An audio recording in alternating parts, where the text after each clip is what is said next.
السلام علیکم عزیزان محترم، آج ہم بات کریں گے حضرت زید شہید علیہ السلام بن امام زین العابدین علیہ السلام۔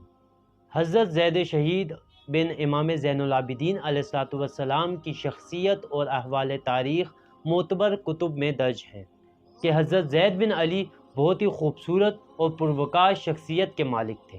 دراز قد، رنگ سفید اور آنکھیں بڑی اور سیاہ، جس سے آپ کی شخصیت دوسروں سے نمایاں نظر آتی تھی۔ غنی داڑھی، پیشانی پر سجدوں کے نشان، جس سے آپ کی شخصیت کے نکھار میں اور اضافہ پیدا کرتی تھی۔ آپ بچپن سے ہی بہت ذہین اور لائق تھے اور روحانی کمالات اور معنوی جمالات کے ساتھ ساتھ شجاعت حیدر کرار کے بھی وارث تھے۔ علی کا گھر بھی وہ گھر ہے کہ اس گھر میں جو بچہ بھی جہاں پیدا ہوا وہ علی علیہ السلام کی صفات لے کر ہی پیدا ہوا۔ عزیزان محترم، راوی بیان کرتا ہے کہ امام زین العابدین علیہ السلام نے اپنے جد رسول خدا صلی اللہ علیہ وآلہ وسلم کو خواب میں دیکھا۔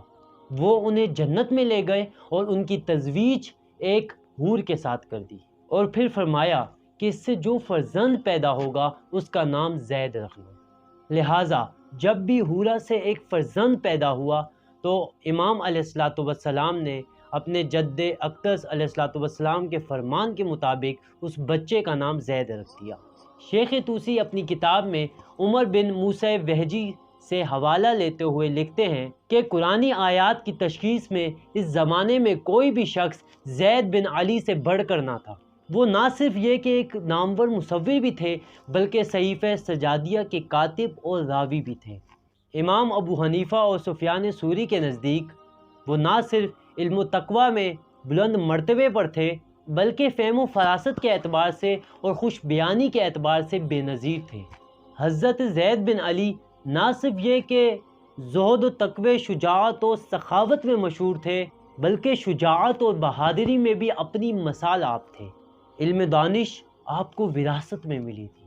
احکام الہی اور شرعی مسائل میں اس قدر عبور تھا کہ اس دور میں لوگ آپ کو عالم آل محمد اور فقیہ آل محمد کے نام سے یاد کیا کرتے تھے۔ حضرت امام جعفر صادق علیہ السلام حضرت زید بن علی کے بارے میں ارشاد فرماتے ہیں کہ خداوند تعالیٰ ان پر رحمت نازل کرے، وہ نہ صرف راست گو تھے بلکہ احکام الہی پر مکمل دسترس رکھتے تھے، جبکہ امام رضا علیہ السلام کے قول کے مطابق وہ عالم آل محمد تھے۔ حضرت امام سجاد علیہ السلام نے اپنے والد امام حسین علیہ السلام سے اور امام حسین علیہ السلام نے اپنے والد امام علی علیہ السلام سے نقل کیا ہے کہ زید بن علی جیسے مجاہد انسانی تاریخ میں کم ہی نظر آتے ہیں۔ احادیث کا باضابطہ پہلا مجموعہ جو حضرت زید بن علی نے جمع کیا وہ مسند امام زید کے نام سے مشہور ہوا۔ یہ کتاب بعد میں عبدالعزیز بن اسحاق بغدادی کے نام سے تدوین اور تنظیم کی گئی۔ یہ کتاب 14 ابواب پر مشتمل ہے اور اس میں 687 احادیث شامل ہیں۔ اس کا شمار احادیث کی قدیم اور اہم کتب میں شمار ہوتا ہے۔ حضرت ابو حنیفہ کا بیان ہے کہ میں نے اس دور میں حضرت زید بن علی سے بڑا فقیہ آج تک نہیں دیکھا۔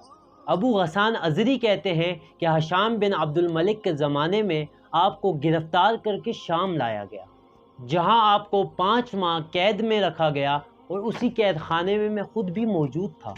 آپ نے ہم سے سورہ حمد اور سورہ بقرہ کی تفاسیر بیان کی۔